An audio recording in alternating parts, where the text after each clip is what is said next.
What the hell is up, you guys? Today we are doing a collaboration with the Organic Grill. It's Jamie's Corner, and it's Gigi Robinson. You are in for a treat today. We got this phenomenal cheese board. I mean, how could you put this in front of me and then expect me to just do a podcast and talk? Yeah. I'm gonna be eating cheese the whole time. All right, then I'll talk, and Gigi going to talk. I agree. We're just going to be chowing down, having a conversation. You're tempting me with this delicious vegan cheese. So today, guys, we are doing a little breakfast special where we're going to be talking all about putting our careers in partnership with our advocacy work, how we manage to turn our passions into a career.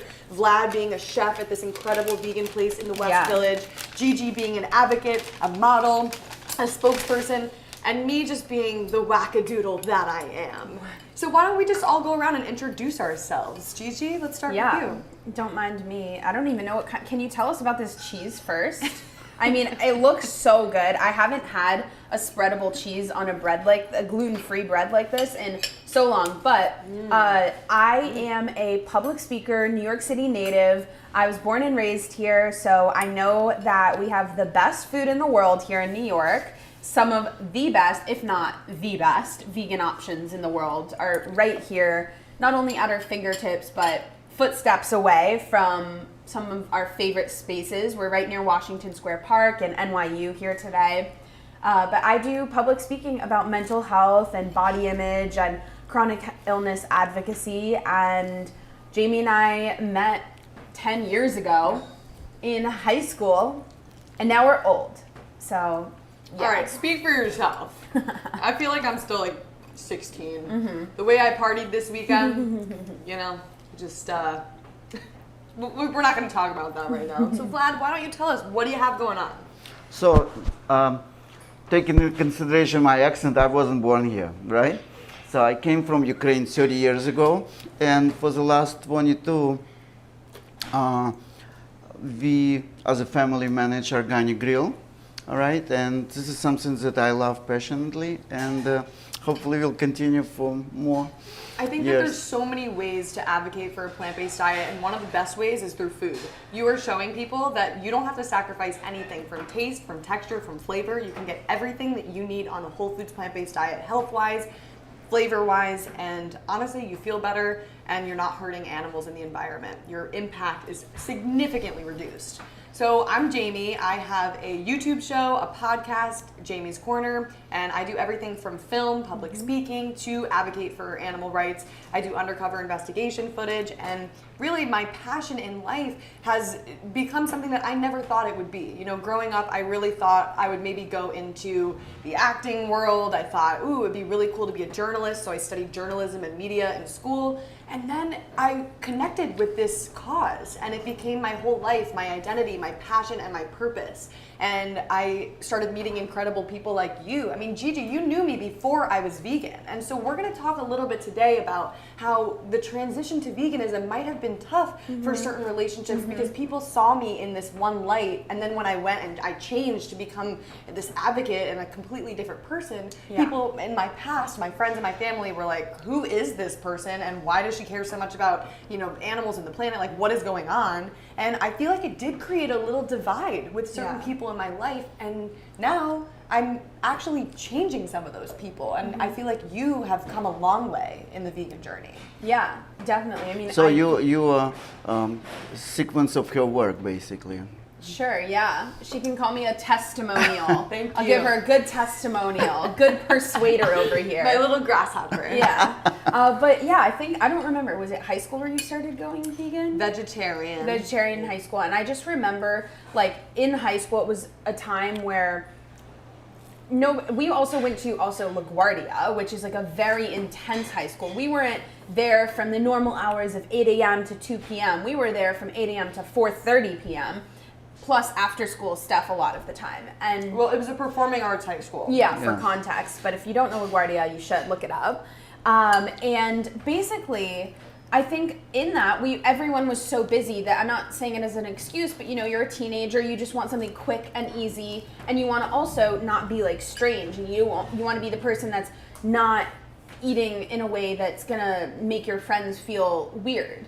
And so I think going out of high school, maybe during college, and everyone's kind of going their own ways, you know, that's when I think you really started doing a lot of the vegan activism and animal rights activism, which I think is like super dope. I think what impacted me the most from your content was probably in like 2018 or 2019, and I was really sick with my chronic health issues, and you were also doing a lot of your disruptions and going out to the slaughterhouses and shooting really graphic content. And I think seeing that on a personal level is what made me kind of transition my mindset. And I remember, I don't remember when it was, but I was like, oh, I stopped eating red meat. And then I think COVID happened. I came home and I was like, oh, I'm stopping eating chicken. And then it took a while for me to stop eating fish. But I think everyone has to do it in their own time, and that's what you always said. You're like, you'll figure it out in your own time.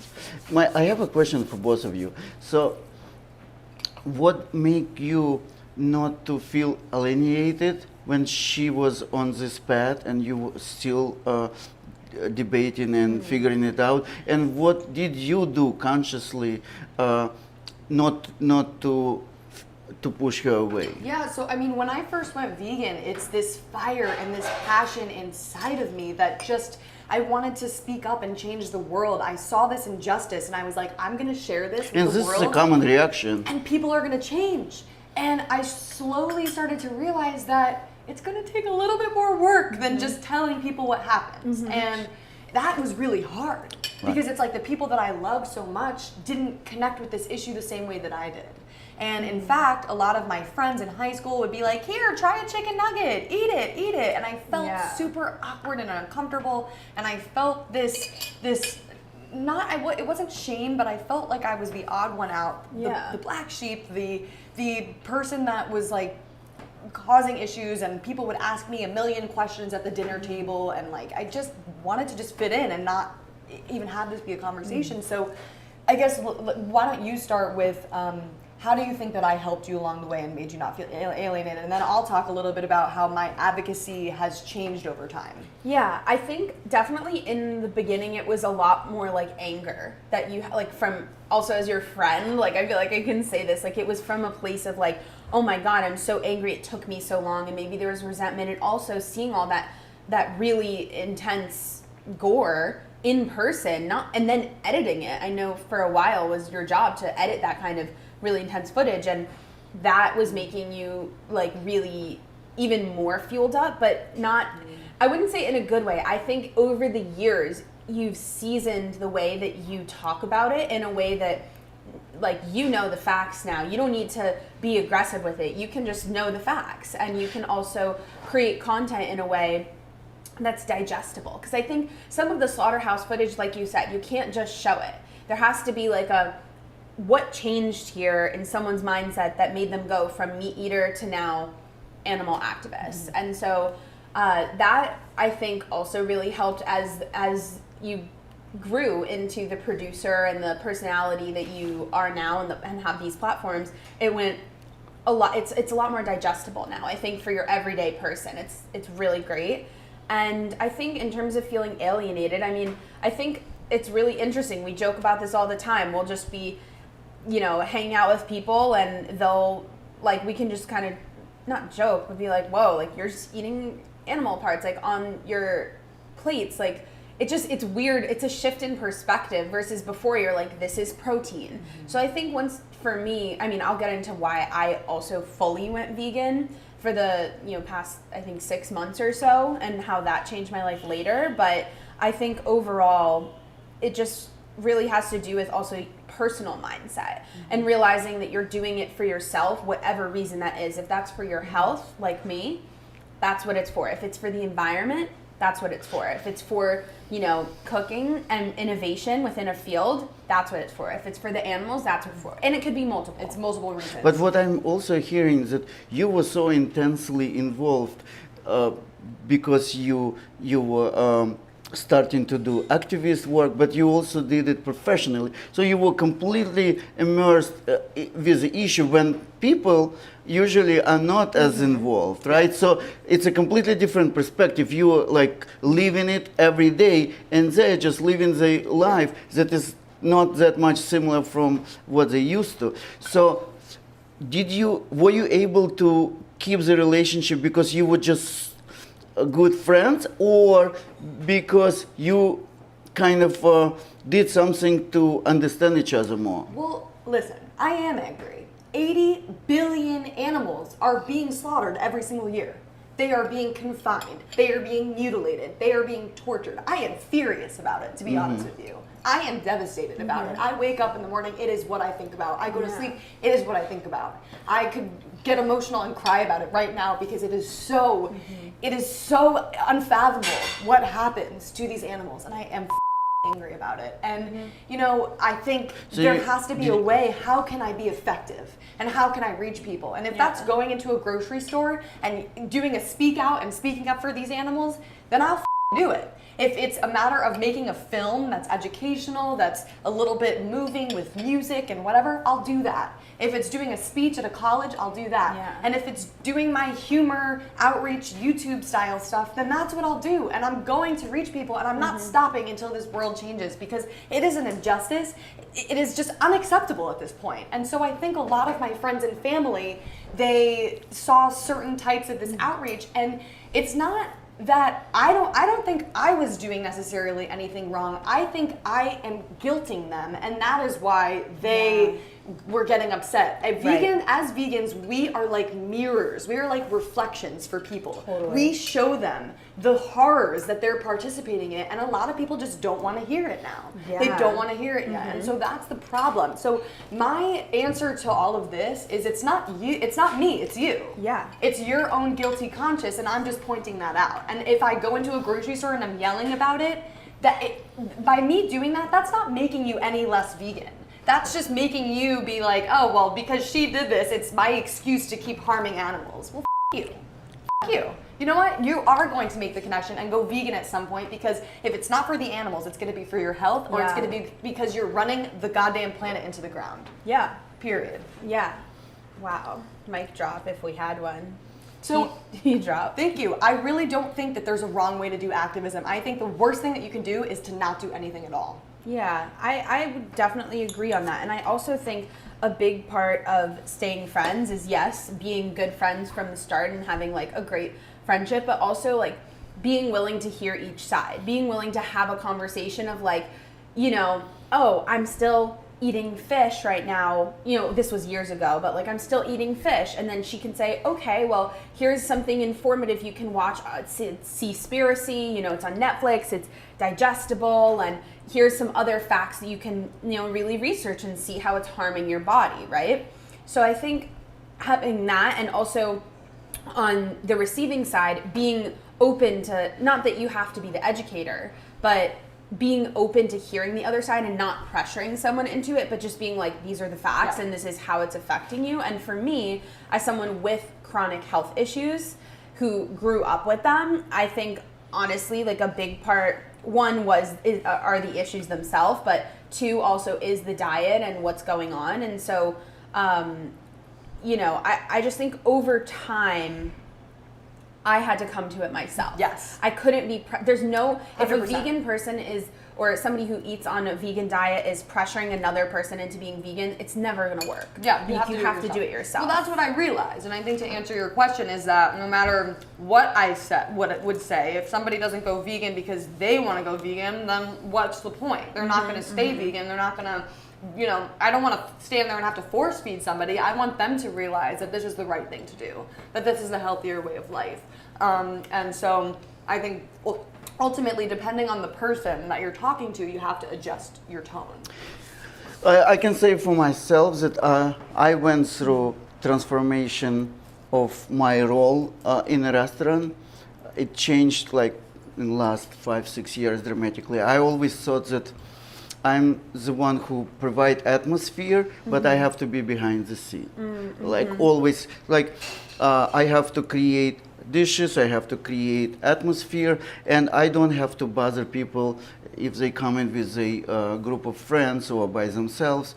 That's for them to find out what is organic really about, what vegan food is about. And we were not always vegan, we were vegetarian with every option to be vegan, okay? And then I realized it does really bother me because I'm vegan myself, and then I'm offering something that is not fully congruent, okay? Took a while, and I alienated a lot of customers along the way, but it made my life and me as a person much more congruent and authentic. And growing where I was growing, I'm so sensitive to all kind of, I came from USSR, so I'm very sensitive to propaganda, bad forms of activism when it's forced in you. So I'm always very cautious about activists until I know them and see if that it's a true nature of the calling. It's probably not my style. I admire people who do this because I think it's very important, but I never ask people, are you vegan or not vegan? I just want them to come in, and maybe it's almost like hypocritical on my part, like I'm like luring them in, knowing that good food, as long as they're not allergic to good food, they're going to be fine. Anytime somebody wants to meet me, I was like, okay, come to Organic Grill, try something else. If somebody new, I would give them something else to try. And people are, I can state from my experience, people are easily being bribed with food. They understand this language very well, and eventually, if not now, they're coming back for advice or coming back for more food. They feel that not alienated, they are not feeling judged when you just meet them and just treat it as good food. Absolutely. I think these positive experiences that we are inviting non-vegans to try and come to, it's great because they're going to associate that with a positive experience, and then over time they may actually transition from that. But again, I think different tactics are going to work with different people, and for me it took multiple messages along the way. So like I saw a pig livestock truck when I was about 13 on the highway in Indiana, and my dog was in the car, and I just remember like thinking, what is the difference between my dog and one of those pigs that's headed to the slaughterhouse? And that stuck with me, and it was multiple times and multiple experiences with different animals that stayed with me throughout the years. And that's why when I was in high school, I was like, I want to go vegetarian. I do feel a little weird about eating meat, but we live in this world where it's so normalized. The violence is so normalized that I just thought, well, if it's so widespread and everybody's doing it, how bad could it be? And I would come up with all these things in my mind like, oh, the animals, it's quick, it's painless, it's something that just, you know, God put down for us, or they were created this way. Like, you come up with all these excuses in your mind, and then you realize, oh my God, I've been lied to my whole entire life. And going vegan forces you to look inward and say, I was wrong. Yeah. Two things. Can you tell us a little bit about the difference between being vegetarian or plant-based and vegan? Because I feel like people will say plant-based but still eat fish or something like that. Can you just dive in and explain to the, you know, party people about what the difference is and why veganism is, you know, probably the best option? Absolutely. So the definition of veganism is to live a lifestyle which avoids using animal products at all costs in a practical sense. So we do not use animals for entertainment, for cosmetic purposes, for clothing. We do not eat them or any of their secretions or products. And I think that there's a big misconception between veganism and plant-based, because plant-based is a diet. Veganism is an ethical and moral standpoint. And a lifestyle. And a lifestyle, right. And so when you're plant-based, a lot of people just do it for the health benefits of it, but plant-based, I feel you can cheat once in a while, like, oh, okay, a cheesecake is not gonna kill you here and there. Yeah, I'm plant-based majority of the time, as I feel like what a lot of people say, but veganism, you start to see the world in a different way because you don't see animals as food. You don't see them as commodities or products. And this whole misconception with fish, it's really upsetting to me because fish are individuals that feel pain, that think, that suffer, and they actually are the most amount of individuals that are taken out of the waters and killed every single year. We're looking at around 2.7 trillion fish every single year, so that's even more than the amount of farm animals. And even the United Nations has stated that by 2048 we're going to see fishless oceans. So the fishing industry is catastrophic. It's extremely disruptive to our ecosystem and our environment. I mean, these big fishing nets go into the waters. They're catching up all these whales and dolphins and turtles along with the fish and the individuals that they're taking out. These animals are suffocating to death on these decks. Sometimes they're sliced open while they're still alive. They have hooks in their mouths. And the thing that I had to ask myself is, before I say something is humane, I need to ask myself if I would be okay with it being done to me or somebody that I loved. And so we have this idea of, oh, well, sustainable this, sustainable that. These are just terms to make us feel better about our purchases, but it doesn't really mean anything for the animal. Humanly raised and all those.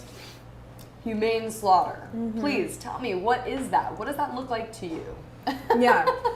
I also think something you said before about kind of coming to being vegan on your own terms, and I'd love to just share what happened with me, but I got bit by a tick, which I didn't know about until my doctor had recommended it, because for years I had unexplained stomach issues. And I've been to so many doctors, I had so many tests. It was always like, we're not sure what's going on, go on this diet, try this diet, this medication, that medication, and nothing worked. I would have horrible bloat, some breakouts on my face. I mean, you remember last summer, I was breaking out, we don't know why. And what it ended up being is I got this blood test and I got bit by the Lone Star tick, and it actually changes, I think, your blood chemistry or your blood sugar, one of the two. I guess if it changes the blood sugar, it's still changing the chemistry, so we'll go with that.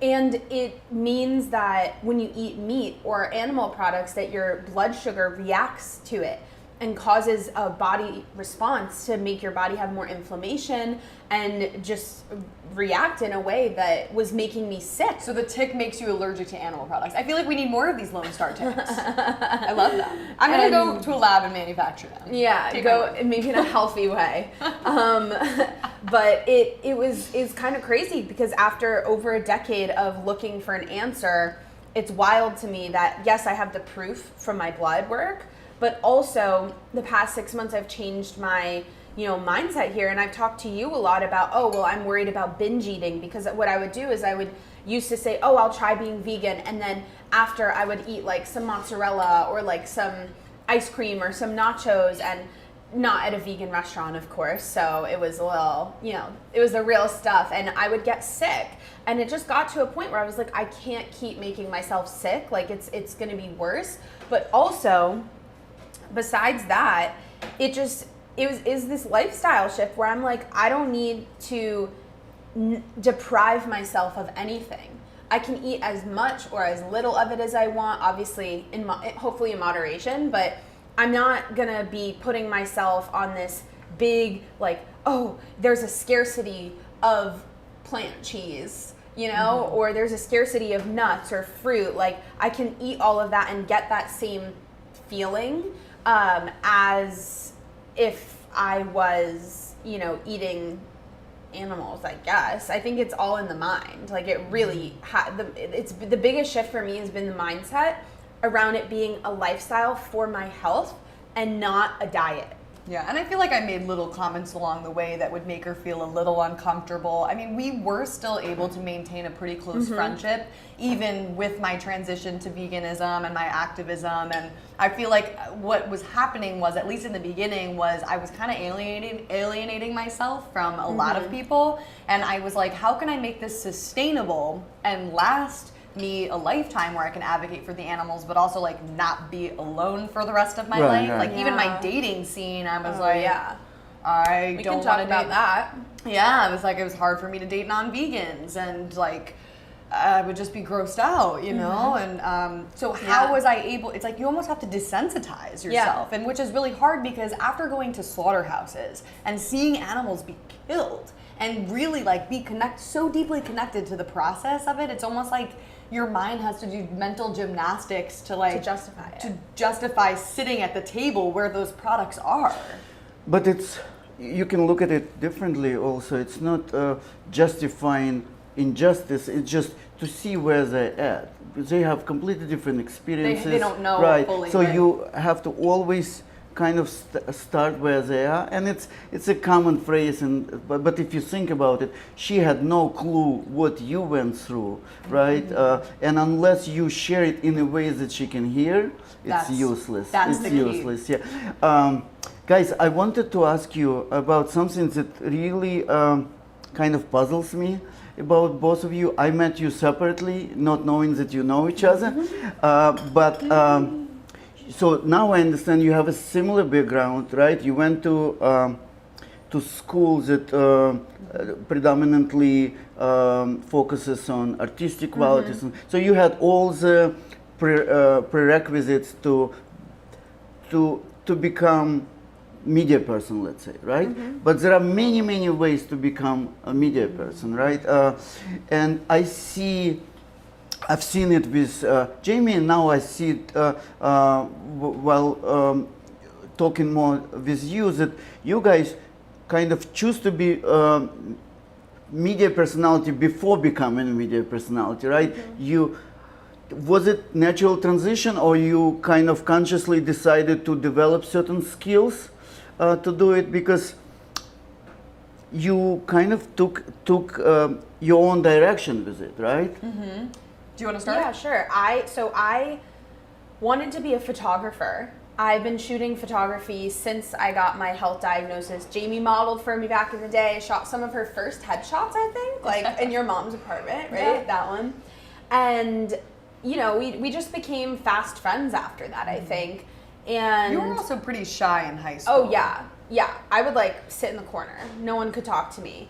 And when I went to college at USC, I think important context is that I had 1 year at FIT here in New York before I transferred, and I was really in a bad mental state. I was really depressed, and I was, smoking a lot of marijuana and, binge eating a lot, not in healthy ways, and I just felt sick all the time. And Jamie was one of the people that was there for me that year, which was really incredible.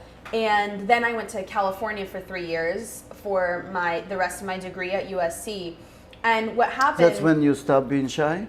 Yeah. It took moving across the country for me to stop being shy.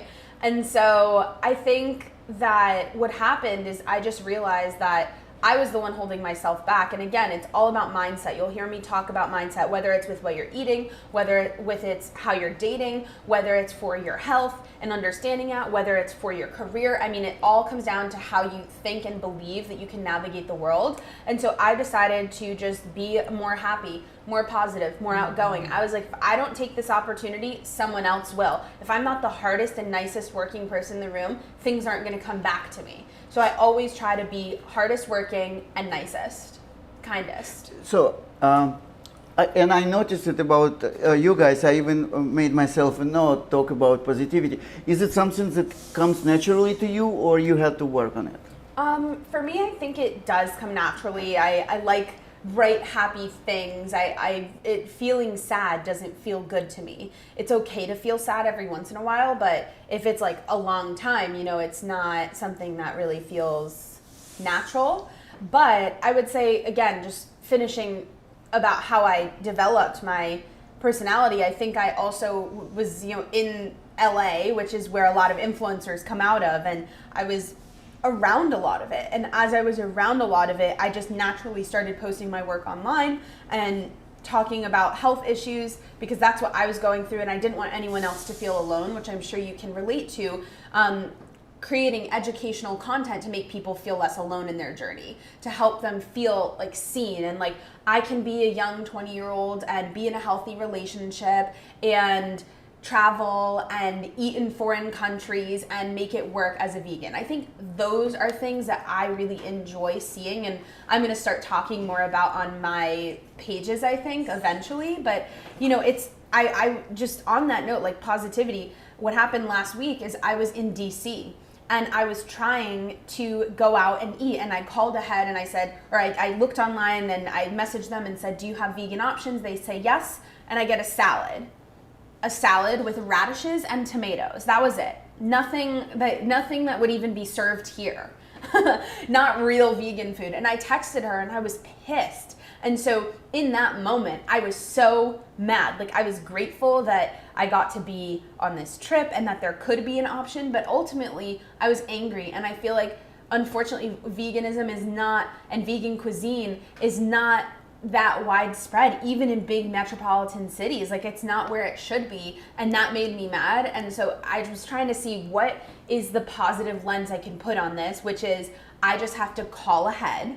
I just have to do double the amount of work to guarantee that I will have something that I can eat. And I think this is a good lesson for anyone with any dietary restriction, right? To just make sure that you're doing that due diligence to call and make sure that you're taking care of it at the end of the day. I always find that if you go to a Japanese restaurant or like even Chipotle, I mean, you just basically ask for the cheese and the meat off. Yeah. But if, for example, I think going on a trip where they had told you in advance that there were going to be options, we still have a lot of work to do. And sometimes I do get caught up in my vegan bubble. I'm like, there's amazing options. Yeah, New York. To round it off, how did you then connect your career with then your advocacy work and your passion? Yeah, so my advocacy work is not in the animal rights or vegan world right now. It is in the mental health and body image and wellness space, really. It's about empowering people with the tools and equipping them with the language that they need to get the best result for their health. So essentially, I will say things like, you know, here's something motivational that could help pull you out of a slump or help you get going in the day that maybe you're not feeling so good. I might give you some things that you can email to your professor or to tell them about your disability or what accommodations you need in school, right? The reason why I started doing this is because I went through these issues myself at school, and teachers didn't believe how sick I was because I didn't look sick. And I think that really became something that I just knew other people were dealing with, and unfortunately almost everyone does have something now. And it's been interesting over the past 6 months though, because since my surgery, since they found endometriosis, and since I changed my diet, my health has been getting better. And it's like, is it the diet? Was it the surgery? Is it, you know, the medicine that I'm on and weaning off of? Is it, you know, what is it really? Is it that I can be more active? Like, I think it's a combination and it's a process. And again, like, I had to go through all of that myself. Nobody could tell me just be vegan and your stomach will feel better. It had to be that really long road, and that's what I'm talking about now. And if she just listened to me sooner, we would have figured this out many years ago. But anyway, so my story is going back to high school when we first met. I was always really out there. I mean, I was like the girl that you came to. I knew where the party was. I was making jokes in class. My teachers were watching. My life could have been different if I know. Yes, exactly. Well, I'm glad we met now. And so but I really wasn't political about anything. I really kept things light and fun, and I had this like natural energy and positivity where I was I was just happy all the time. I really was. And then I walked into this world of, oh my God, like what is happening to animals? This is actually a really ugly world that I guess I just didn't realize how bad it was. And I always had this sensitive heart. Like, anytime there was an opportunity to volunteer at homeless kitchens or help in human rights, or if I saw an animal on the road that needed help, like I was the first person to gravitate towards that. Like, I always wanted to help and fix. I grew up in an alcoholic household as well, and so that always made me want to fix my family member that was suffering and wanted to help and solve. And I feel like maybe that's transferred into my advocacy world. But it wasn't until I went through this journey of like, okay, I went vegan. I was pretty silent about it. Nobody really knew I was vegan. I would actually go to steakhouses with people and just sit and order my vegan option. And I was like, I was the ideal vegan for the non-vegans, because I didn't say anything. I let them do what they wanted to do, and I just kept to myself. Right. And then it got to a point where I was like, this issue is so bad, and if I want to see change in the world, I need to speak up about it. And I started doing Anonymous for the Voiceless cubes, which are places where we stand in public streets where we show standard practices of the industries. And then while you were doing that, there was a period of time where I think we went to Lenny's. You remember? Yes. And this moment I remember so distinctly because it was around that time where you stopped going with people to places where they were getting food. You said, "Oh, I don't care what you're eating as long as it's not animals. Like you can get a veggie sandwich and I'll go with you to this shop that does serve meat, but as long as it's not on this table, it's fine." And you were having issues with other friends who disrespected that boundary. Yeah, I think setting boundaries was so important for me just as an activist because why should I place myself in an uncomfortable situation and why should I have to throw out my values and my morals for a lunch? Like, no. And that's what I felt more comfortable but at the time I was going to slaughterhouses every week, like I had to set that boundary. Otherwise, like I wouldn't be able to just enjoy the quality time with the friend. And so setting your boundaries, I think in dating, in relationships with friends, you need to. So anyway, this is before I even got into the activism. I was studying journalism and media. I had internships at CNBC, SiriusXM, Town Square Media, where I worked at XXL, like totally outside the animal rights world, but I was learning all of these skill sets from editing to filming. Yeah. And then I was just getting so immersed into activism. I was like, how do I take these skill sets and then use this to advocate? And in my senior year of college, I was at an animal rights march in 2019 and I was wearing my Newark Animal Save shirt, which is the slaughterhouse that I would go to every other week at like 5 a.m. before classes. And I met a film director at this march. His name Jordan Ehrlich of Cave Light Films. And he was like, tell me about what you guys do. And I was telling him, we give the animals water, we document the conditions, we try to rescue animals where we can before they're taken inside. And he was like, I'd love to come and film this. And so he came and filmed one of the vigils that we had at like 5 o'clock in the morning in a cold September morning. And what happened that day was there was a heated interaction between myself and the farmer trucker guy.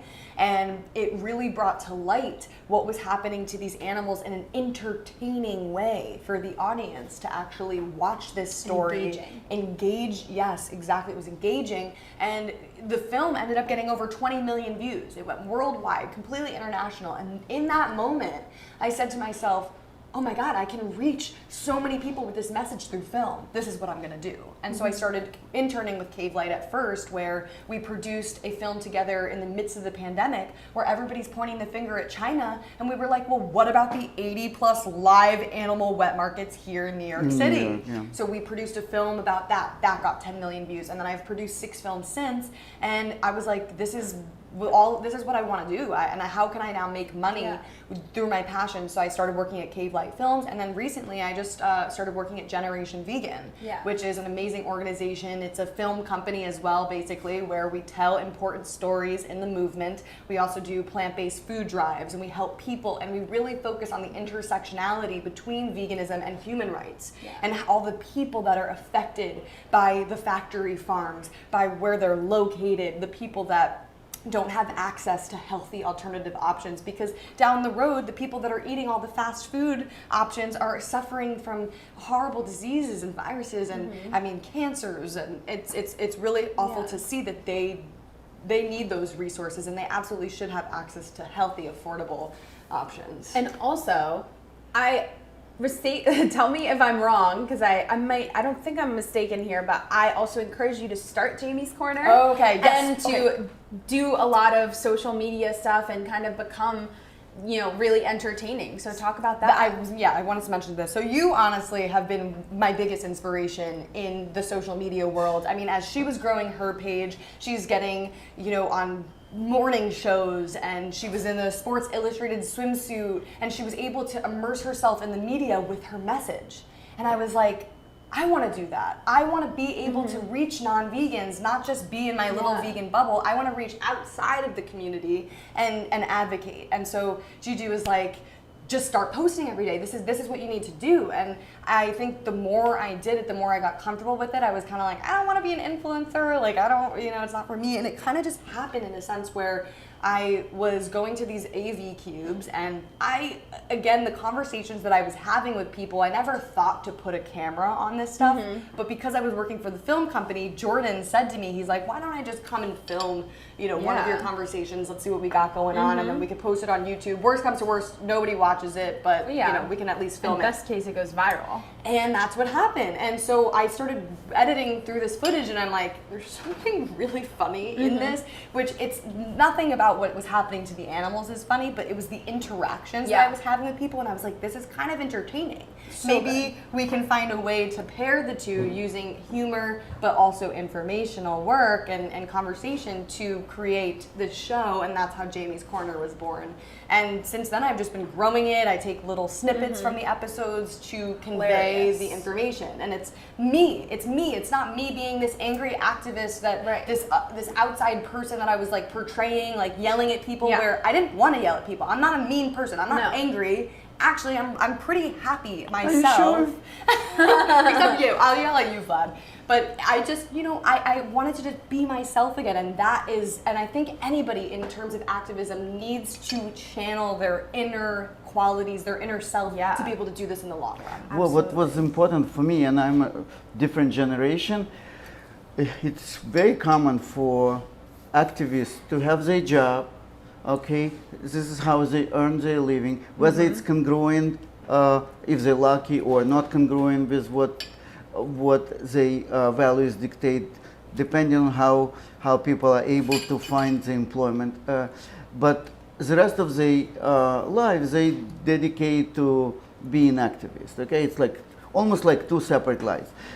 For me, what was important that you guys were able to make it almost like, not almost, your careers and your hopefully way of earning living, right? And look what you accomplished. You just finished your second degree, you wrote a book, you became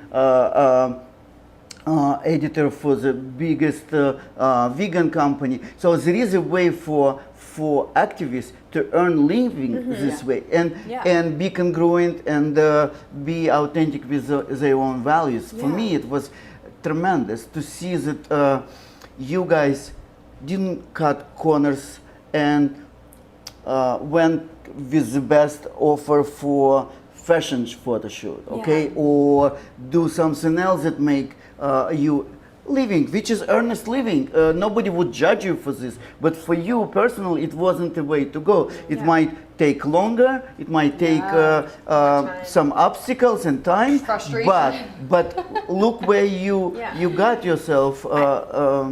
I also think what's possible, what you're talking about with our generation kind of being fearless in going after things and talking about things in media, on our social media, catching brands' attention is important, and it's important for brands and for us to decide which brands we want to align ourselves with, because some brands just want to put somebody who is vegan who fits for the campaign because they say they're cruelty-free, right? A lot of these brands will say they're cruelty-free, but they still test on animals across seas, right? Or they'll say I think when they're vegan, it's like different when the products are, but people think that Leaping Bunny means that it's vegan. They need both the certifications, vegan and the Leaping Bunny. Right. Cruelty-free and vegan. If it doesn't say both of that, likelihood it's either tested on animals. You would think they go hand in hand. But I want to go even beyond that. A lot of those well-established brands or just Kickstarters, what is they always looking for? They're looking for a celebrity that is supposedly vegan, right? Supposedly vegan, and then these people advertising the products. Who knows whether they ideas align with the company or not? It's a job, right? Yeah. So, and then all of a sudden, this celebrity is not become longer vegan, right? And then we're like, oh, he just stepped away. He feels different. Instead of not utilizing, that's not the right way. Engaging activists like home-based people who grew through grassroots, right? People from our own community who became activists and became media personalities, who are part of the movement, not just celebrities. I think this is something that is growing more and more, and you guys are definitely representative of this, because now you kind of dictate to those brands whether to be with them or not, because you representing vegan community. Well, my goal is to inspire, it's to educate. I mean, I feel that you have to build that credibility over time too. You know, I didn't want to just be a fashion blogger or a makeup guru. I mean, great for all those people that have built that credibility. I don't know the first thing that I'm doing with makeup, as long as it says cruelty-free and vegan on it, whatever. I put a little mascara, a little lipstick, like that's not my thing. Like, I really wouldn't be in this influencer world if it wasn't for the animals, because I'm so passionate about it. And I think as influencers, we have a big responsibility to promote messages of kindness, compassion to our audiences. And a lot of influencers are not always doing things that are ethical, because I was reading an article the other day that the sales of canned fish actually went up 10% because you have all these TikTokers promoting canned tuna and sardines as like a weight loss health thing. And I'm like, you are literally contributing to one of the worst problems in our world right now, things that are going to affect our future generations. You know, why would you use your platform that has thousands and thousands of followers to promote these really destructive industries? So, you know what? If you have all those influencers doing that, then I'm going to build my platform, and I'm going to use my voice and my platform to reach more people and to advocate for issues that are going to save the future of our planet. And the same with food influencers. You get this constant bombardment of requests. Can I come to your restaurant and do photo shoot? It's all nice and everything, but then you look at their website, or you see, are they really part of a movement? And they just, all they do just looking for another trend or hype, and they just go to the restaurant and take pictures. There is nothing behind it, and you trying to be part of a community, and they're not necessarily part of a community. Yeah, and I mean, I know we talked about it briefly before, but like, I think we should definitely talk about like friends and dating, influencers aside. Like, we talked about friends, but I know you mentioned dating was really hard. You did date someone that was vegan for a while, and then you dated somebody who went vegan with you.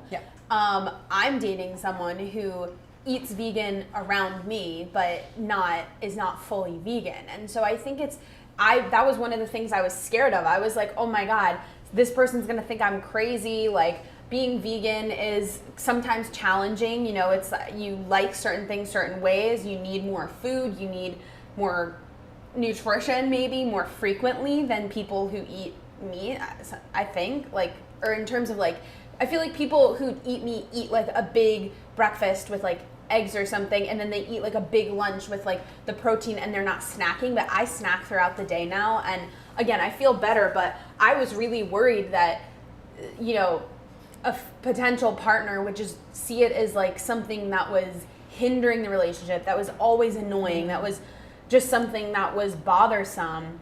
But I've learned from you, seeing it happen with her and showing me what was possible, and also going through it myself, that people really can just care about you fully and be like, what do you need? What vegetables can I buy? Can I stock the house with stuff for you? And I just think to anybody who is going through either like a health issue or, you know, is vegan and has trouble and is worried that someone's not out there to really be compatible and be compassionate about your issue, that's a mindset thing you have to shift. You have to know that it's possible. You have to believe that it's possible, and then it will happen. Well, ultimately, I knew that I had to end up with somebody that connected morally with the issue. Because I'm out there rescuing animals. If I have to take an animal home, that partner has to be understanding of that. That partner has to understand that I would rather go to a protest than go to the botanical gardens with him or her that day. Do you know what I mean? Like, it's important that that partner understood where my values were. And I honestly, like, I think what was happening was when I broke up with my ex-boyfriend that was vegan, I was like, okay, I need a couple months to be single, live it up, do what I need to do. And I realized, oh my God, 99% of the world is not vegan. And am I going to completely shun off all of those people and only look into the 1%? Or do I think it's possible to maybe help somebody open up and learn about the benefits of a vegan lifestyle and maybe help them go vegan? And that's what I did. But it is a ticking time. It's a clock. It's not only taking time, it's taking different shapes. Because you can start as a vegan with just a health concern, right? And for you, it might be or might not be okay that somebody is not vegan because you're doing it for your personal Right. health. And then you change, and then you become aware of a bigger issue. Is this person is going to be able to change? Is this person is going to be able to tolerate or understand or be more compassionate? So it's a constant evolving of Yes. understanding and relationship. I said to my boyfriend, I said, listen, I want you to understand why I'm going vegan, and I want you to understand that ultimately this is not going to work if you don't go vegan, but I don't want you going vegan for me. I want you to go vegan because you believe it's the right thing to do. And so from the very beginning, I set those boundaries. Yeah. I said, I don't want to see the animal products. I don't want them in my house. I don't want them around me. And ultimately, you have to respect this lifestyle that I have and understand it and learn about it and be curious. And it took about a year for him to actually ethically go vegan. So he would try going plant-based for a few months, and I think for a lot of people it is a transition. I think just nutritionally, You can't go cold turkey. I mean, some people do it overnight. Yeah. We don't like the phrase cold turkey. Okay, sorry. There's another phrase that What is it? What is the other phrase that's PETA approved? I don't know. But long story short, we'll have to look that up. But I do think that because he was understanding with it, it was one of those things where it ended up working. Yeah. And now I don't worry about him sneaking mozzarella behind my back, and it was just weird. Yeah. I also set a boundary in the beginning. I said, here's the 3 things that I am not changing, and Jamie reassured me multiple times about this. Was number 1, I have health issues, and sometimes things will be good, sometimes they might not be. That's just something you're gonna have to deal with. But reality is, everyone has a health issue at some point or has a family member with a health issue. So I don't think in this day and age it's very fair to judge a person or to shun them out because they have a health issue. So that's number 1.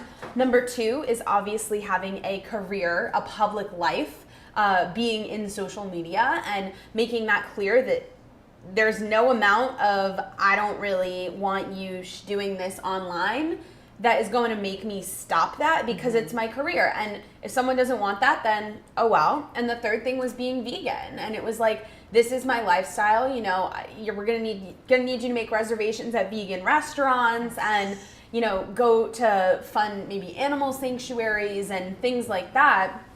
But I think stating those non-negotiables up front left that kind of mystery. It's oh, you go on a couple dates and you're I don't know when I should tell them that I'm only vegan or when I should tell them about my health. I was let me get it out from the beginning, because if I don't do this now, then I'm going to put myself in a pickle later and maybe like this person more, but then they're not going to like me because I didn't give them my non-negotiables from the And start. baby, that person is not for you if they don't understand that. Absolutely. Moving on, bye. I think there's this whole misconception where we need partners, we need to be in a relationship. No, if that partner is not uplifting, supportive, if that partner is too dependent off of you and actually is causing your life to be more stressful, moving on. Yeah. Why? I don't see the problem. Why can't you be single? If you can't love yourself first, you absolutely should not be trying to seek love in somebody else to fill that gap. Couldn't agree more.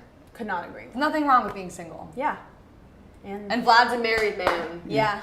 But I think ultimately, if you don't have someone who wants to be a partner and want you to succeed, that it's not even. That's true. There is no even possibility of relationship. Exactly. Yeah. It's so important. But yeah, I think. But it's very important for people to understand that it's not just a stage, or it's not sort of a diet that you're trying for a minute, It's not a phase. Yeah. I think my parents thought it was for a while. When I was dabbling in and out of vegetarian. Everybody, but it's a very understandable why they can think of it as young lady trying to figure out life, and she might change her opinion and do something else. My parents still say, "Oh, are you still doing the vegan thing?" They say that all the time, and I'm just guys, come on, I'm not changing. But at the same time, I see parents coming with their children here, and I see people coming for a date, and I see all kind of dynamic, and I always so inspired by parents' behavior of encouraging and almost admiring of their kids to try something new that is hopefully can be more spiritual and more self-discovery for them in a journey. Well, it's like, sorry, mom and dad, you raised a really compassionate, beautiful soul. Yeah. What do you want from me? Like, now my parents have really come around, I think, and just all the work that I've done. At first, they were like so frustrated with me. They were like, stop writing "not your mom, not your milk" on our cartons. But it fucking worked. They don't buy milk cartons anymore. I would write like chicken periods like on the egg cartons. They hated me. My dad was ready to kick me out of the house.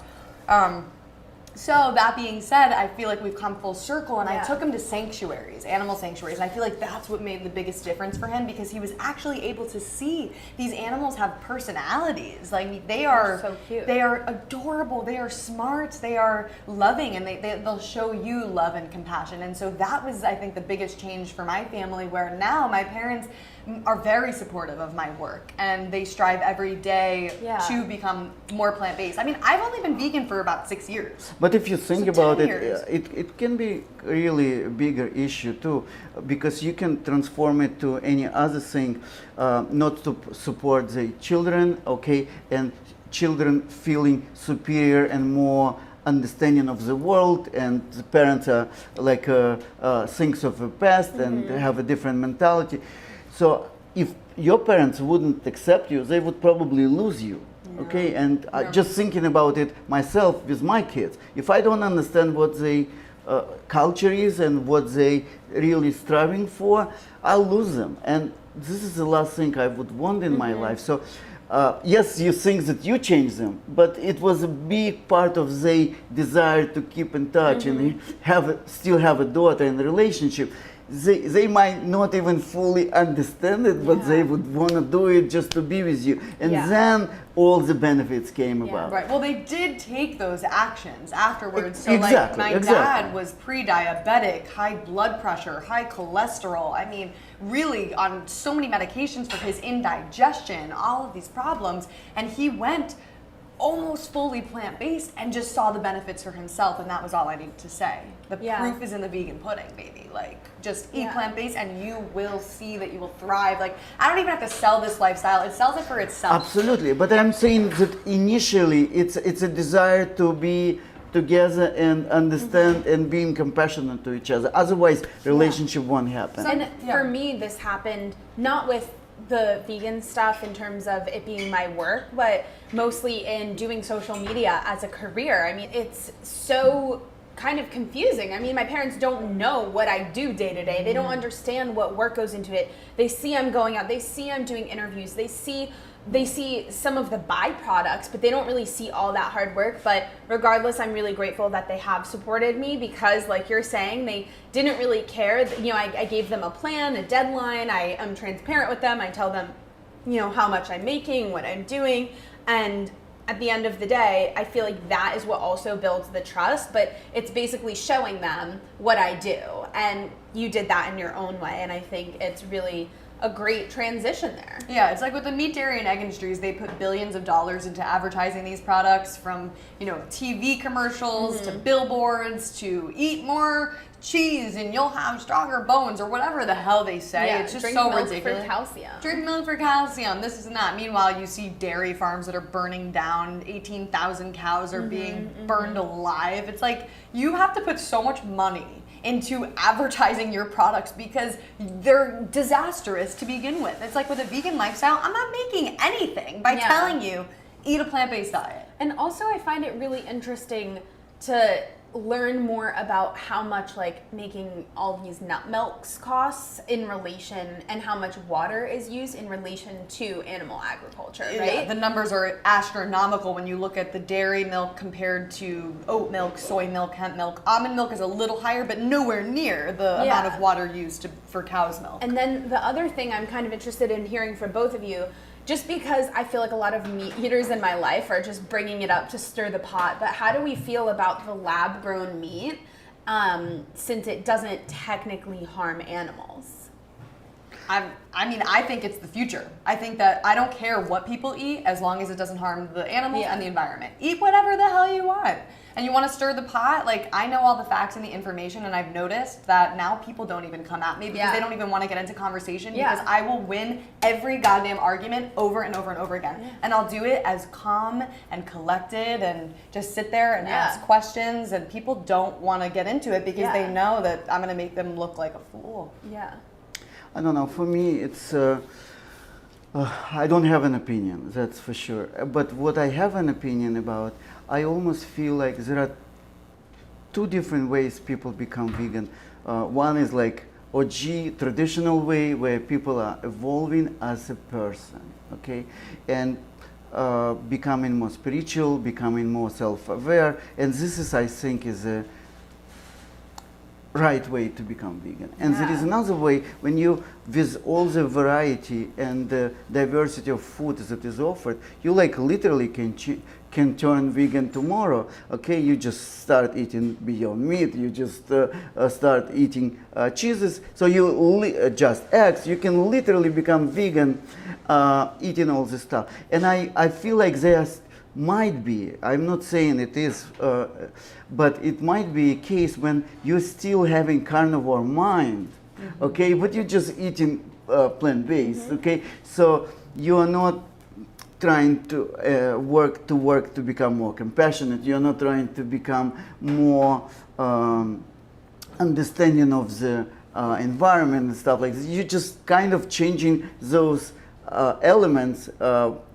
ingredients in your diet, and it's not necessarily changing your mindset. For me, I would hope that I'm a part of it is to create non-elitist food, because you go to Whole Foods, you go to a health food store, and all of a sudden you have this tofu that is like $20 a pound. Like, what kind of food is that? Who can afford this? Or somebody came to me with wonderful samples of vegan food, vegan cheese, and it's $30 a pound. Like, what are you putting in this product that has to cost $30 a pound? And how this is compatible to product that is on the market, that is artisanal cheese aged for 20 years. So why are you making this food unattainable, right? For me, I always think about people coming to my restaurant and think, oh, I can eat it at home. And if they want a recipe, I'll tell them. Okay, so for me, it's like you can eat it every day. It's not something exquisite or completely out of skill set of a regular person. Well, right now where we are at as a society is billions of dollars of our tax dollars are being pumped into the animal agriculture industries to keep them surviving, and that's why those products are artificially cheap. Meat I and understand cheese should this, not but, be right, as cheap but as this they is are. extreme I'm sorry. So what we can do as individuals, if we're trying to save, if we're on a budget, I mean, I went vegan when I was in college. I didn't really have much money at all. And if we want to save money, you just have to do whole foods plant-based, which is healthier for you, which is cheaper, and rice, beans, right, tofu, but it's also about the industry that claims that it's for people, but in reality, it's just looking for its own profits. And some of those companies are just affiliates of big agri-farms. I mean, also, I think a big argument for a lot of people to not go vegan is that it's more expensive, right? Especially young people. Oh, getting smoothies is more expensive. Like, yes, if you're going to Juice Generation, spending $16 on, I mean, I love Juice Generation, don't get me wrong, I love it. But if you're spending $16 on a juice every day,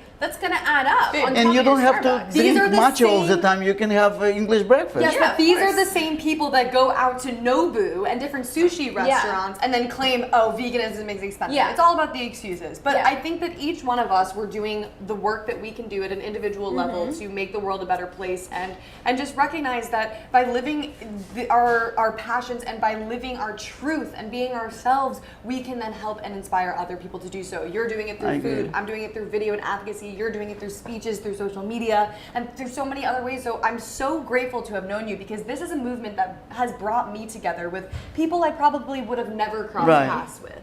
So why don't we just share where people can find us, any like last words that we want to wrap things up with? Yeah, and I also want to know your plans, like what are the projects that you're working on?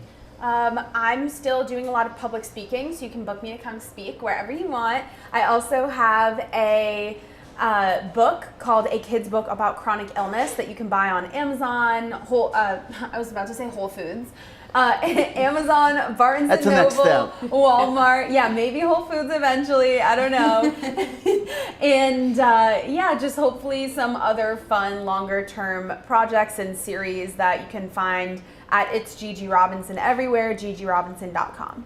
Awesome. And yeah, the next couple of years, I am just going to keep advocating, keep making videos, really fun, engaging content for you. I'm going to keep doing street style interviews. I hope to promote brands that also are aligned with me and just create relatable content that people can watch and be like, I want to be like her, and I get this now. I'm going to go vegan, and hopefully just continue to grow the vegan community and inspire other people to get active, because if I could be an activist and get active, literally anybody can. It's true. It's so true. And let out your inner mania. Yes, and really I want to grow my with Generation Vegan. Generation Vegan is an international animal rights company. We create films. We have people all over the world, Spain, India, Portugal, the UK, that are advocating for animal rights, and I want to keep telling stories in this movement. That is what it's all about. For me, I saw this horrific footage and I woke up to it through film, through video. So I want to just keep reaching the world and spreading that love and compassion. You can find me at It's Jamie's Corner